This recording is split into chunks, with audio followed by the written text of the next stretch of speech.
Bismillahirrahmanirrahim. Assalamualaikum warahmatullahi wabarakatuh. Alhamdulillahirabbil alamin. Memuji dan bersyukur kepada Allah Subhanahu wa taala yang telah begitu besar memberikan nikmat kepada kita.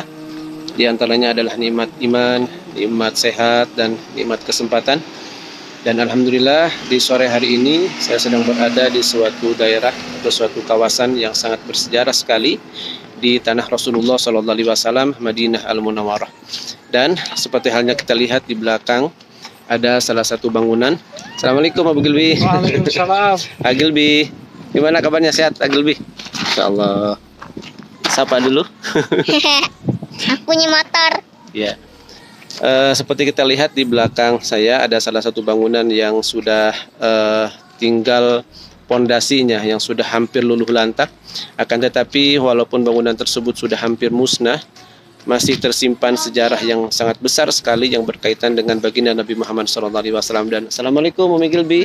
Ada Umi Gilbi, seperti biasa tanpa beliau, tanpa Abu Gilbi, sepertinya saya tidak akan bisa sampai ke tempat yang bersejarah, tempat yang ada di awali ini, insyaallah. Alhamdulillah. Gimana Abu Gilbi? Kabarnya sehat? Alhamdulillahirrahmanirrahim, sehat semua. Dan alhamdulillah sekarang ini kita kembali ada di tempat yang sangat bersejarah ya. Betul, dan tanpa beliau, tanpa Ustadz Salim, Umi Gilbi tidak akan tahu sejarah jelasnya seperti apa tempat yang ada di belakang ini, bangunan tua. Silakan dilanjut Ustadz Salim. Terima kasih Umi Gilbi yang sudah mengantar kemana-mana, Masya Allah, mensupport, memberi motivasi kepada kami. Dan mudah-mudahan hanya Allah Subhanahu wa Ta'ala lah yang akan membalasnya, dan Allah Subhanahu wa Ta'ala lebih tahu tentang niat beliau, dan mudah-mudahan segala hajat dan keinginan beliau, keluarga Abu Gilbi, segera Allah Subhanahu wa Ta'ala kabulkan, amin ya Allah ya rabbal alamin. Nah, untuk sejarahnya sahabat, sambil kita memutari atau mengelilingi tempat ini, insya Allah kami akan sampaikan.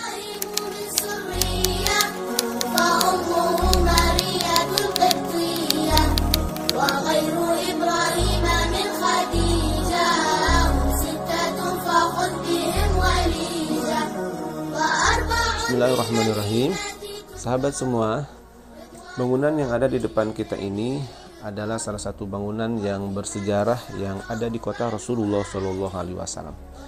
Walaupun memang bangunan ini sudah tidak terawat, sudah hampir rata dengan tanah, akan tetapi tetap bangunan ini menyimpan sejarah yang begitu besar, yang menjadikan bukti bahwa dulu di sini pernah tinggal istri Rasulullah SAW yang bernama Sayyidatuna Ummul Mariyah Al-Qibtiyah.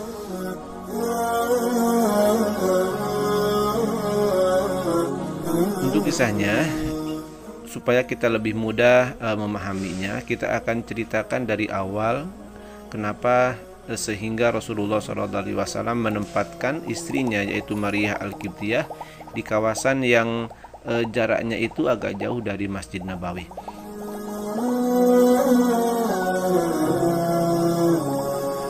Semua ini berawal dari hasil manis yang didapatkan oleh kaum muslimin yang terjadi pada tahun 6 Hijriyah ketika perjanjian Hudaybiyah terjadi di kota Mekah Al-Mukarramah. Salah satu butir perjanjian Hudaybiyah yang disepakati antara Rasulullah SAW bersama kafir kaum Quraisy itu adalah bahwa akan diadakan gencatan senjata, tidak akan ada peperangan antara kaum muslimin bersama kafir kaum Quraisy. Nah, jadi berawal dari situlah sehingga Rasulullah SAW sangat leluasa untuk menyebarkan agama Islam, dikarenakan tidak ada tekanan, tidak ada kekhawatiran dari kaum musyrikin atau kafir kaum Quraisy yang akan menyerang Rasulullah SAW. Dan di saat-saat itulah Rasulullah SAW menggunakan waktu yang sebaik mungkin. Di antaranya adalah Rasulullah SAW mengutus beberapa kepercayaannya, beberapa utusannya untuk mengajak seruan Islam kepada penguasa negara-negara terdekat.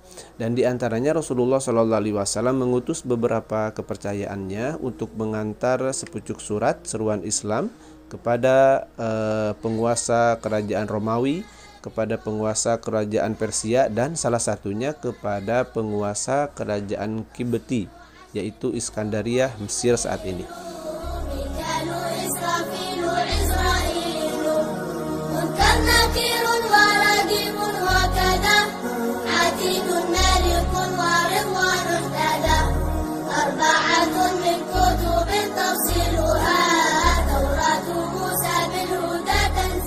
Diutuslah oleh Rasulullah SAW seorang sahabat yang bernama Hatib bin Balta'ah untuk mengantarkan sepucuk surat kepada pangkuan penguasa Raja Kibti atau Mesir. Raja Muqawqis menerima kedatangan Hatib bin Balta'ah dengan baik sekali. Namun, dia menolak ajakan Rasulullah SAW untuk memeluk agama Islam. Ketika Hatib bin Balta'ah kembali ke Yathrib, yang sekarang dikenal dengan Madinah Al-Munawwarah, maka Muqawqis memberi banyak hadiah untuk Rasulullah SAW. Di antaranya adalah Maryah Al-Qibtiyah.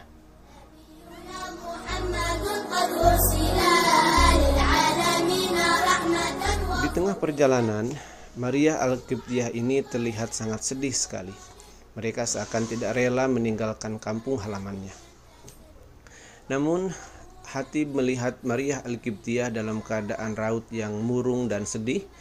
Beliau menghibur dengan menceritakan tentang Rasulullah SAW, tentang akhlaknya, tentang keindahannya, tentang Islamnya. Nah, dari situlah dia mengajak Maryah untuk memeluk Islam. Maka di tengah perjalanan, Maryah Al-Qibtiyah ini mengucapkan 2 kalimat syahadat.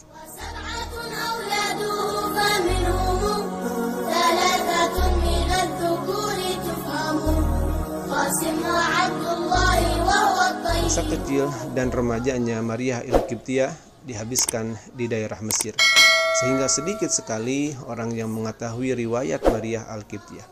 Hanya diketahui nama lengkapnya adalah Maryah binti Sam'un, dilahirkan di suatu daerah yang bernama Hafen, wilayah yang berada di dataran tinggi negara Mesir.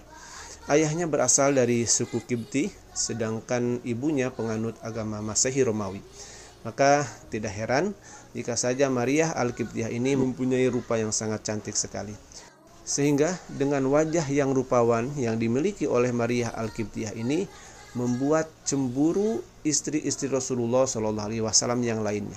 Dan pada akhirnya, singkatnya cerita, Rasulullah SAW menempatkan Ummul Mukminin Maryah Al-Qibtiyah di sebuah kawasan ini, yaitu kawasan Awali, jauh dari Masjid Nabawi, kurang lebih mungkin sekitar 5 kilo dari pusat Masjid Nabawi. Dan Rasulullah SAW membangun sebuah bangunan rumah kecil untuk tempat tinggalnya Maryah Al-Qibtiyah yang jauh dari istri-istri lainnya Rasulullah SAW, supaya istri-istri yang lainnya tidak lagi ada rasa cemburu dengan Maryah Al-Qibtiyah.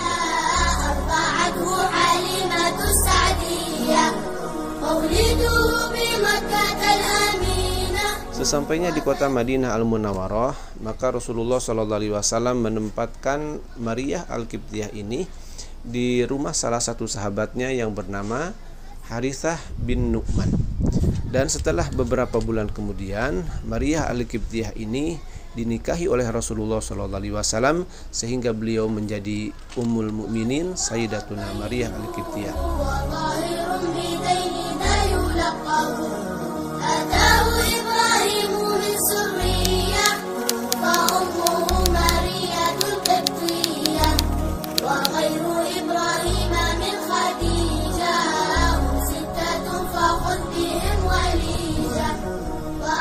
Pada bulan Dzulhijjah tahun ke-8 Hijriah, Maryah Ummul Mukminin ini melahirkan bayi seorang laki-laki. Kehadiran bayi dari Maryah ini mendapat sambutan gembira dari masyarakat Madinah. Sehingga pada hari ke-7 Rasulullah SAW mengakikahkan anak laki-lakinya dengan menyembelih 2 ekor domba besar. Nah, ini adalah awal mula sejarah disunahkannya untuk menyembelih akikah bagi anak yang baru dilahirkan. Lalu Rasulullah SAW memberi nama anak laki-lakinya ini dengan nama Ibrahim bin Muhammad. Sehingga di dalam kisahnya disebutkan wulidal ladzil maulud fasammaituha kasmi abi Ibrahim. Telah lahir anakku, kata Rasulullah SAW, fasammaituha, dan aku berikan nama anak tersebut kasmi abi Ibrahim, seperti nama bapakku yaitu Nabi Ibrahim alaihi salam. Dengan harapan Rasulullah SAW kelak Ibrahim kecil ini mendapat berkah sebagaimana nama bapak para nabi yaitu Nabiullah Ibrahim alaihi salam. تفصيل عشر منه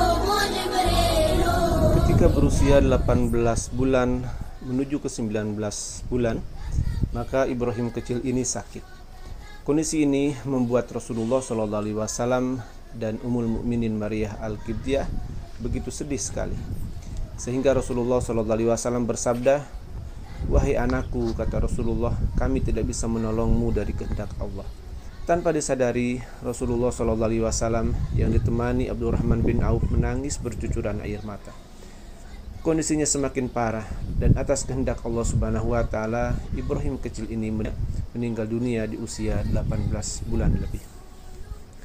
Rasulullah SAW kembali bersabda, kata beliau, "Wahai Ibrahim, seandainya ini bukan perintah yang hak, janji yang benar, dan masa akhir kita yang menyusul masa awal kita, sekaya," kata Rasulullah, "kami akan merasa sedih atas kematianmu." Begitulah ungkapan kesedihan Rasulullah SAW saat menghadapi kepergian putra yang dicintainya, Ibrahim ibnu Rasulullah SAW. Namun, walaupun perasaannya sangat sedih, beliau tidak meratapi, apalagi berteriak mengucapkan kata-kata yang berlebihan. Dan ini adalah salah satu contoh yang harus kita teladani ketika kita mendapatkan kesedihan, musibah, misalkan meninggalnya keluarga tercinta kita, maka diharamkan bagi kita untuk meratapi.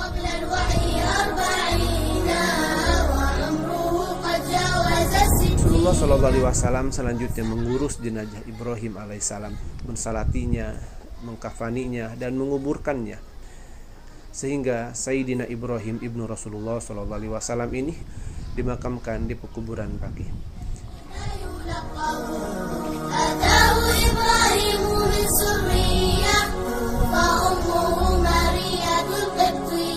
Ada salah satu peristiwa yang terjadi ketika meninggalnya Sayyidina Ibrahim ibnu Rasulullah SAW, yaitu ketika meninggal Ibrahim kecil ibnu Rasulullah SAW ini terjadi gerhana matahari, sehingga orang-orang yang ada di sekitarnya itu menghubungkan kematian Ibrahim ibnu Rasulullah SAW dengan gerhana matahari yang sedang terjadi itu. Namun kata Rasulullah SAW meluruskan bahwa gerhana bulan dan matahari tidak terjadi karena kematian atau hidupnya seseorang. Ini adalah hanya semata-mata kekuasaan Allah Subhanahu wa Ta'ala yang diperlihatkan kepada kita. Setelah Rasulullah SAW wafat, maka Ummul Mukminin Maryah Al-Qibtiyah ini hidup menyendiri. Setelah kematian anaknya Ibrahim dan Rasulullah, beliau menghabiskan hidupnya dengan beribadah. Maryah wafat 5 tahun setelah wafatnya Rasulullah SAW, yaitu bulan Muharram tahun ke-46 Hijriah.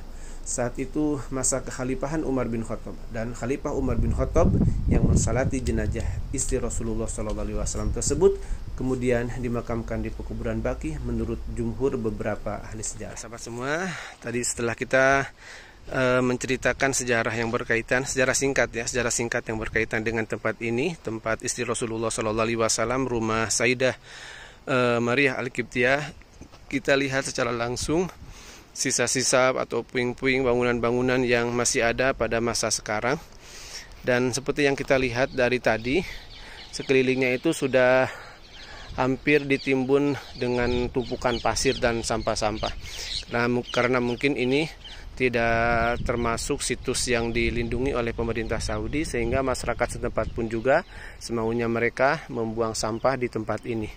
Dan seperti yang kita lihat, sahabat, ini bangunannya masih alami atau natural pada masa Rasulullah, pada masa dulu. Ini seperti kita lihat, ini terbuat dari tanah liat yang dicampur dengan sekam, dicampur juga dengan kerikil atau split untuk menguatkan kekokohan bangunan ini. Masya Allah, namun sepertinya ini bangunannya sudah hampir mau roboh. Terlihat dari samping sudah agak mereng ya ke sebelah kiri ini. Jadi saya kira kalau bukan kuasa Allah Subhanahu wa Ta'ala, karena usia bangunan ini sudah lama sekali, mungkin sudah luluh lantak rata dengan tanah. Pasti seperti itu yang saya duga itu. Ini jika saja bukan kuasa Allah Subhanahu wa Ta'ala, sepertinya dikarenakan usianya sudah ratusan tahun, mungkin 1 abad ya, karena kan sekarang sudah 1400 1403 berapa, 1000 berapa, udah banyak, sudah lama sekali. Jadi mungkin ini sudah luluh lantak, sudah rata dengan tanah. Tetapi dengan kuasa Allah Subhanahu wa taala, bangunan yang sederhana ini masih terlihat walaupun sudah hampir musnah. Insyaallah tabarakallah, kita lihat ke dalam. Nah, ini jadi atapnya itu mereka menyangga tanah liat yang dari atapnya, dari atasnya itu menggunakan pelepah-pelepah kurma. Insyaallah pelepah kurma, dan sebagai penyangga awalnya itu menggunakan kayu wallah alam, ini ya jenis kayunya, jenis kayu apa. Masya Allah, ini mungkin dulunya sebagai ventilasi ya, sama seperti yang tadi. Ini tanah liat ya, tuh tanah liat dan dicampur dengan batu hitam. Ini kayunya wallah Masya Allah berat sekali, masih kuat ini kayunya. Dan ini mungkin informasi yang bisa sampaikan sahabat semua. Mohon maaf jika saja ada informasi yang kurang tepat, ada yang salah, silakan untuk koreksi atau untuk memperbaiki, karena kami niati memberikan informasi ini untuk belajar dan berbagi, insya Allah sahabat semua. Baik sahabat semua, itulah sejarah singkat yang berkaitan dengan bangunan tua ini. Bangunan yang dulunya kurang lebih di tempat ini adalah pemukiman ya, pemukiman padat penduduk sepertinya. Karena kan kita lihat tadi di sekelilingnya itu banyak puing-puing bangunan-bangunan tua ya, semacam bangunan yang kita di belakang ini, bangunan yang hampir sama dengan di belakang kita ini. Jadi mungkin kawasan ini dulunya perkampungan, sehingga banyak puing-puing yang terlihat, tinggal pondasi-pondasinya saja. Sahabat semua, mudah-mudahan informasi ini bermanfaat, dan silakan untuk dibagikan kepada kawan-kawan yang lain supaya kemanfaatan ini tidak berhenti di tangan sahabat, supaya yang lainnya pun juga menerima kemanfaatan ini, dan insya Allah orang yang menunjukkan terhadap kebaikan maka pahalanya sama dengan orang yang membuat kebaikannya tersebut, insya Allah. Dan salam dari kota Rasulullah SAW. Assalamualaikum warahmatullahi wabarakatuh.